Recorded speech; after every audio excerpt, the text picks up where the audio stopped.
लोग आशा करते हैं सभी लोग सही होंगे। हमारे YouTube channel study with Shivam sir पर आप लोगों का हार्दिक स्वागत है। आज हमारा जो टॉपिक रहेगा वह भारतीय संविधान के महत्वपूर्ण प्रश्नों पर चर्चा है, ठीक है, जिसका हम आज भाग या पार्ट 3 बना रहे हैं। तो हमारा जो प्रश्न कल 10 प्रश्नों तक हो गया था, आज हमारा जो प्रश्न रहेंगे वो हमारे 11वें प्रश्न से चालू हो जाएंगे, ठीक है।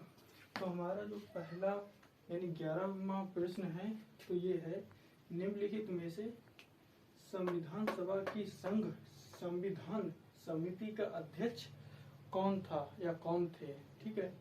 तो इसमें जो हमारे संघ संविधान समिति के अध्यक्ष थे तो वो थे, इसमें दो ऑप्शन दिए हुए, एक तो है JB कृपलानी और दूसरा है जवाहरलाल नेहरू, ठीक है। तो जो हमारा सही आंसर रहेगा तो वो तो रहेगा हमारा जवाहरलाल नेहरू, यानी जो जवाहरलाल नेहरू थे तो वो इस संघ संविधान समिति के अध्यक्ष थे। किसके अध्यक्ष थे? इसके अध्यक्ष थे, संघ संविधान समिति के अध्यक्ष थे जवाहरलाल नेहरू, ठीक है। अब हमारा दूसरा प्रश्न, संविधान सभा की प्रांतीय संविधान समिति का अध्यक्ष कौन थे, ठीक है। यानी जो प्रांतीय संविधान समिति के जो अध्यक्ष थे तो वो वह कौन थे, इस प्रश्न का पूछना ये है। तो जो हमारे प्रांतीय संविधान समिति के जो अध्यक्ष थे इसमें दो दिए हुए हैं, पहला तो दिया गया है डॉक्टर राजेंद्र प्रसाद और दूसरा दिया गया है सरदार वल्लभ भाई पटेल, जिसमें एक हमारा जो आंसर है वो गलत रहेगा और दूसरा सही रहेगा। तो जो हमारा पहला आंसर और दूसरा आंसर है इसमें हमें बताना है कौन सा सही है और कौन सा गलत है, ठीक है।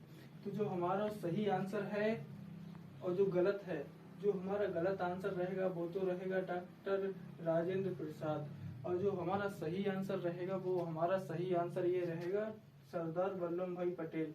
यानी जो सरदार वल्लभ भाई पटेल थे वो संविधान सभा की प्रांतीय यानी प्रांतीय संविधान समिति के अध्यक्ष थे। किसके अध्यक्ष थे? प्रांतीय संविधान समिति के अध्यक्ष थे। कौन? सरदार वल्लभ भाई पटेल। अब हमारा प्रश्न आ जाता है तीसरा,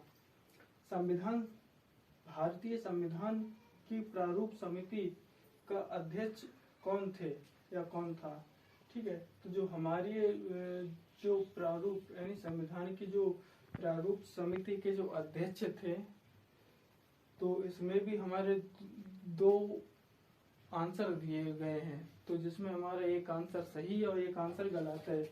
इसमें हमारा पहला आंसर है डॉक्टर भीमराव अंबेडकर और दूसरा आंसर है राजगोपालाचारी, यानी इसमें एक हमारा गलत है और दूसरा हमारा सही है।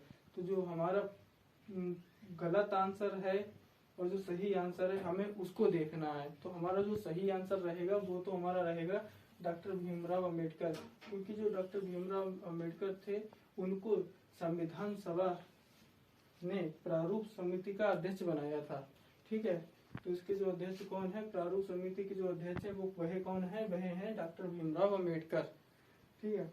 अब आ जाइए 14वां यानी जो 14वां प्रश्न है उस पे, डॉक्टर भीमराव अंबेडकर की अध्यक्षता में संविधान सभा की प्रारूप समिति के कितने अध्यक्ष थे। मतलब इस प्रश्न का कहने का मतलब ये है कि जो हमारी संविधान जो सभा बनी थी और प्रारूप समिति भी बनी थी, जो प्रारूप समिति थे के जो अध्यक्ष थे वो तो हमारे थे डॉक्टर भीमराव अंबेडकर जी, ठीक है। अध्यक्ष एक ही रहता है, और जो उसके बाद जो सदस्यों की संख्या यानी यहाँ पे जो सदस्य पूछ रहा है कि इस प्रारूप समिति में कितने सदस्य थे, तो हमारे इसमें भी दो उत्तर दिए गए हैं आंसर, तो जिसमें एक हमारा सही है और एक हमारा गलत है, ठीक है। तो जिसमें हमारा गलत रहेगा 4, क्योंकि ये नहीं थे, और जो 6 रहेगा ये हमारा सही रहेगा, क्योंकि जो छठा है जो क्योंकि संविधान जो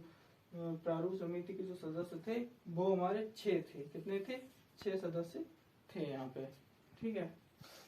अब हमारा जो 15वां यानी अगला प्रश्न है 15वां, तो इसमें संविधान पांडुलेखन समिति का निम्न में से कौन सदस्य नहीं था, ठीक है। इसमें कहने का मतलब है जो संविधान की पांडुलिखन समिति थी तो उसका जो सदस्य नहीं था तो वह कौन था। ठीक है, वो हमारे दो दिए गए हैं, एक तो के एम मुंशी और दूसरा दिए गए हैं वो जवाहरलाल नेहरू जी। ठीक है, तो इसमें जो सदस्य नहीं थे वो थे हमारे जवाहरलाल नेहरू, यानी पांडुलिखन समिति के ये सदस्य नहीं थे, समिति का निम्न में से सदस्य नहीं थे। कुल मिला के ये पांडुलिखन समिति के सदस्य नहीं थे। आप सभी लोगों का धन्यवाद।